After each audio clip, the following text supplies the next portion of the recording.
Welcome back. This is Tuesday, February the 23rd, 2016. I'd like to thank the volunteer crew and Shaw staff that always makes this program happen. Our guest in this segment is Norm Ryder, and we're going to be talking about the danger zones around laptop computers, cell phones, I guess cell towers, and etc. It's anything that radiates electromagnetic radiation. And so does this? There's a laptop sitting here that you can't see. So when you say it radiates, what did you say? Radiates electromagnetic radiation. Does this do it? This one doesn't, or it radiates very little. All electronic devices radiate some energy, very minimal for most of them. If I plug this one in to charge it, to use a charger, that would give me more radiation, but it goes up a couple hundred times more if I turn the Wi-Fi on.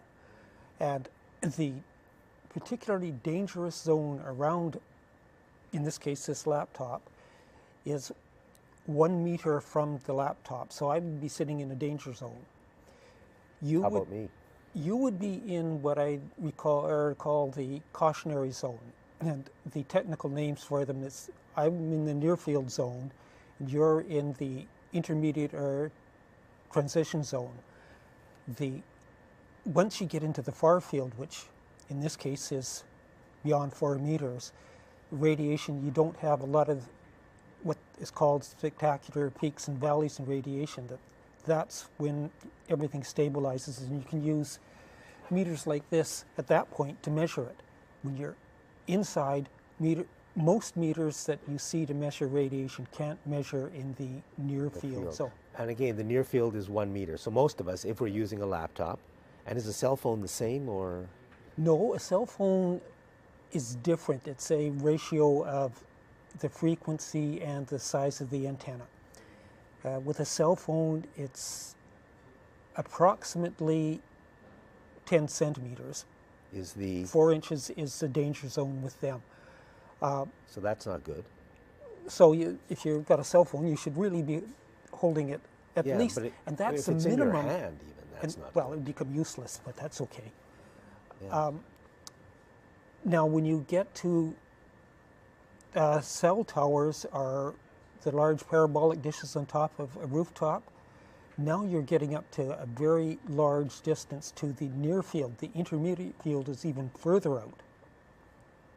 But the near field could easily be 10 to 12 meters in front of the parabolic antenna. No one under any circumstances should ever go in front of there. And before a roofer goes up on a roof, for example, there should be someone that goes up and tests for radiation, and they should be measuring, not with a meter like this, but they should be measuring the electric field and the magnetic field separately.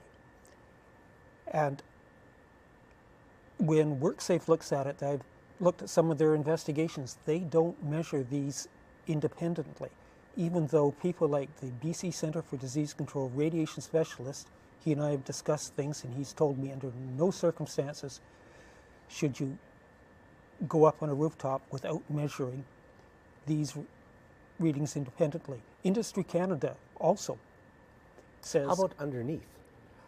Be the people who live or work on the next floor or the next couple of floors. To a certain extent, the idea of a parabolic antenna is to focus the beam. So there will be some coming in depending on how the beam is focused and aimed. There is a study out of Japan, though, that says that they found people with cell towers on the roof of 10-story apartment buildings. When the antennas were turned off, they noticed health improvements when they were living on the first floor.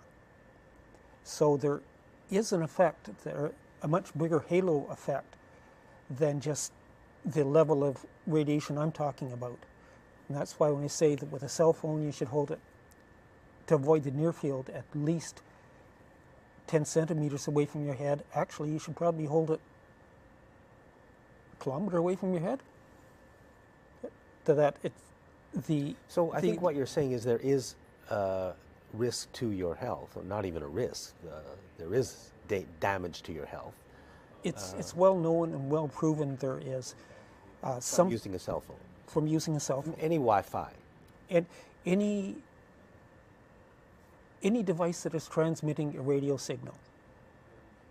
And that includes things like baby monitors, a wireless router that someone has at home, that you can just go on down the list. There's a great many devices now that smart meters are exactly the same discussion. And if people take full advantage of the smart meter, they should have their electric appliances so they can talk to the smart meter. So that would mean that electric appliances in their homes are going to have quite a large danger zone around them as well, in addition to, shall we say, the general relatively minor electrical field that is around any device now. Just in terms of the smart meter talking to your appliances, is that already happening?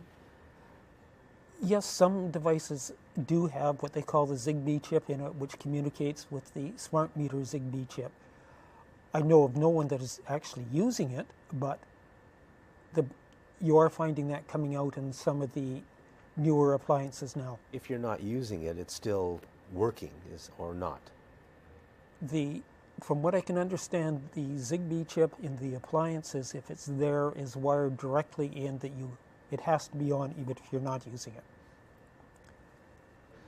Yeah. So what are the dangers of, I mean, I've always thought it's like smoking. I think that's probably a good comparison in a lot of ways.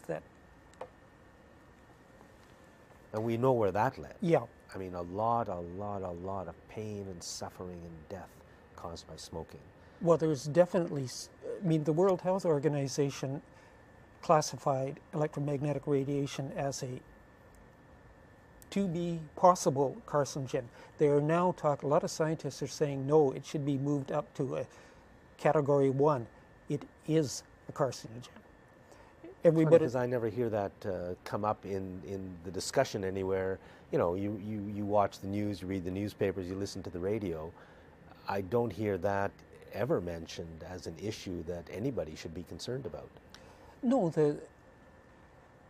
I believe the cell phone business is a $2 trillion business worldwide. So there's tremendous amounts of money that it's to their benefit to keep pushing more and more wireless out there.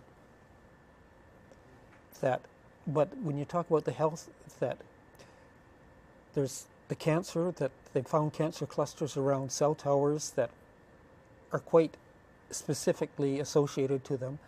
One thing that I have to admit I'm not particularly concerned about now, but there's fertility problems that a lot of people are getting that are directly associated with radiation, as well as, almost in conjunction with it, but it ties in with cancer as well, is damage to your DNA. That you've had Dr. Blank on the show several times, and everything he says, that's well backed up, it's very solid. If anything, he's holding back and not saying what some of the other, how much more it could be. Well, what is being said in the field? In the media, almost nothing is being said. In the scientific world? Well, they have found a strong connection to autism caused by it. In my case, because of the radiation, I got an acoustic neuroma tumor, which is why the side of my face isn't the way it should be. A lot of people get tinnitus, tinnitus in their ear. Other situations are they get a mental fog in thinking. They can get migraine class headaches, very distinct headaches, very similar to what I understand a migraine is. And it kind of depends in part on how sensitive you are. I recently met someone who was quite sensitive and finds it very hard to live in the city, and that's also in European countries. It's an acknowledged essentially illness or disease, people who are a little more sensitive than the rest of us and simply can't survive in the... There's a community in the eastern states that has a large radio telescope in the community, and they don't allow radio frequency transmitters of almost any description in the town. A lot of people are migrating there. We in BC are lucky that near Penticton we also have a radio frequency, a radio telescope, and to the best of my knowledge, people haven't started focusing on that location near Penticton, but that may be a good place for, well, people like myself that I find quite often, just even walking down the street, I can get into a high radiation zone, and I can literally have trouble walking. I get disoriented, I'm staggering around, and a little bit later on, I'm okay. Can you measure those high zones?